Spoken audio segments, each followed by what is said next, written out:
This week on WestfordCAT News, we tell you how much our silent auction brought in, a Black Lives Matter rally attracted hundreds of peaceful demonstrators to the town common, Black Lives Matter! Black Lives Matter! Black Lives Matter! Black Lives Matter!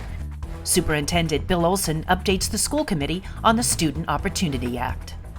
Stay tuned. WestfordCAT News is next.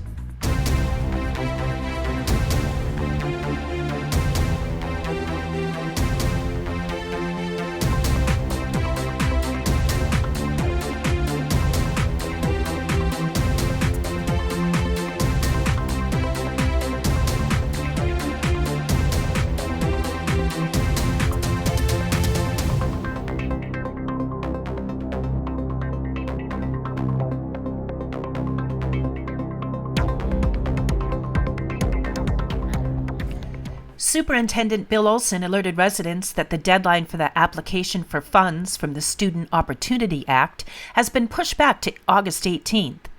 Here's Olsen at the June 15th meeting. We were just informed about, now just about an hour ago from the Commissioner's office, that the application for the Student Opportunity Act funds, which was originally in April, has now been moved out to August 18th. Because of the budget uncertainties at the federal level and also at the state level. We are prepared to submit that application, and we will submit it before August 18th, but this is about the third or fourth change in the deadline for that particular grant.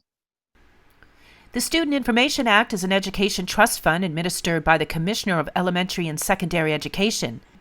To watch the entire school committee meeting, visit westfordcat.org. A peaceful march and rally for Black Lives Matter took place on June 14th, attracting at least 200 to the town common. A post by Catherine Doucette for help in planning a rally was answered by Emily Gilstrap.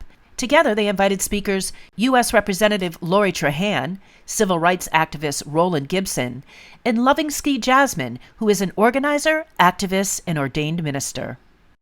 No justice! No peace! No justice! No peace! No justice! No peace! No justice! We had wonderful speakers. We had a great turnout. I loved marching in the streets, standing with Black people, Black lives.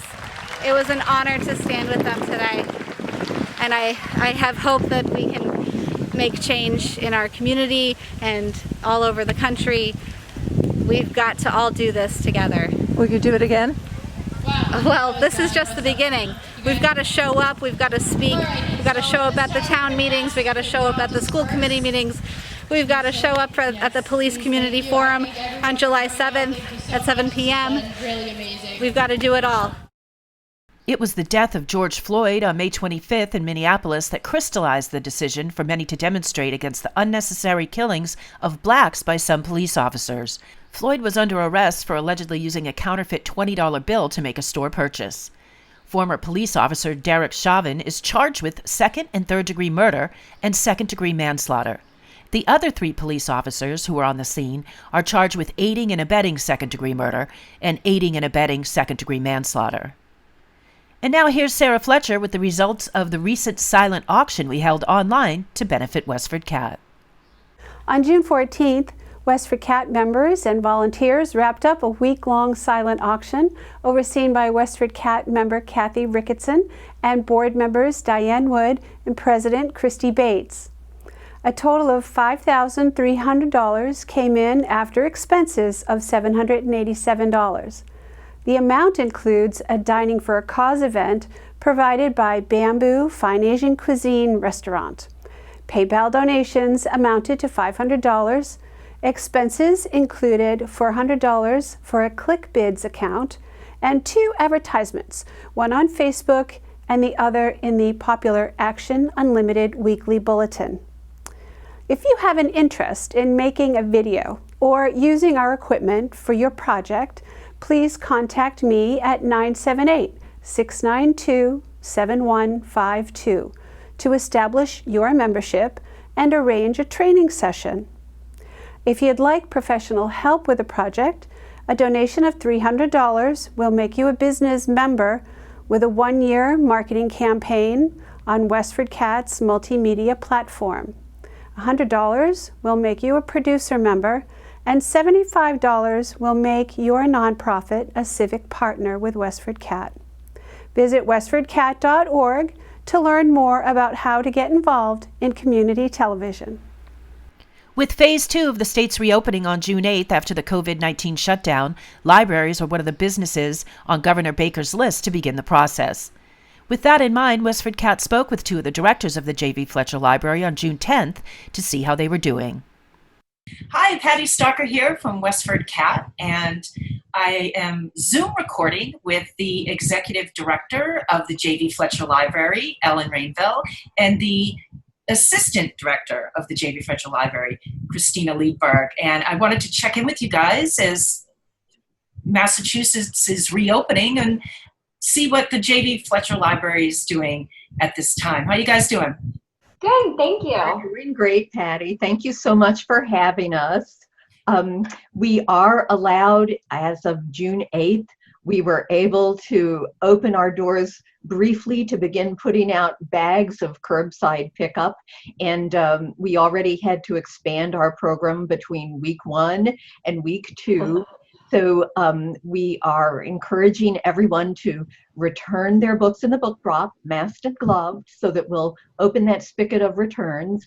And then people are putting holds on things they find in our collection, and we are filling them. And when they call that they're in the parking lot, we're raising them out the back door.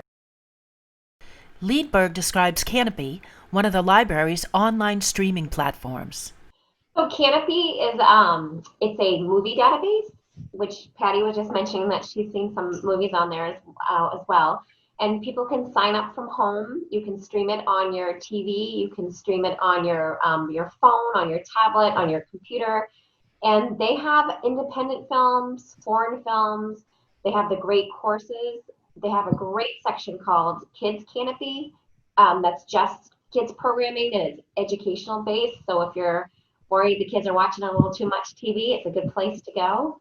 And you can check out up to 10 movies per month, and it resets every month. But the 10 movies, certain things aren't counted as credits to that 10, such as the great courses, which allow you to try all kinds of things. It's almost like taking a mini college course at home, but a little more fun.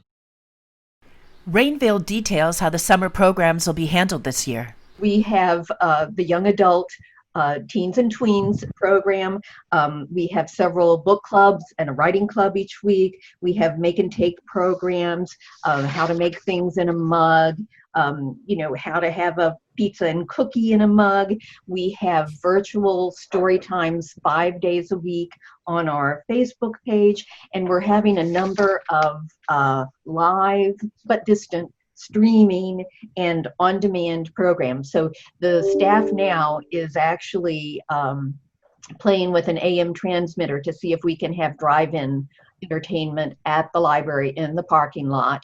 And so this would be safe. Everyone would be distanced. They would be in their cars with their snacks, and their presenter and performer would be coming through their automobile radio. So we're working on that right now. And then the prizes, which usually would be a weekly incentive, will actually be aggregated. And at the very end of the summer, we'll have curbside prize pickup for everyone who's met their goals in the summer reading program. To learn more about the J.V. Fletcher Library services, visit westfordlibrary.org. You can watch the entire interview at westfordcat.org. The co-owner of Marianos Restaurante in Pepperell, Pam Mariano, tells local realtor Mary McCauley that though business traffic is significantly down, what really matters is the community that holds the business together, including chefs, line workers, and dishwashers. Here she is stressing the importance of being there for the community.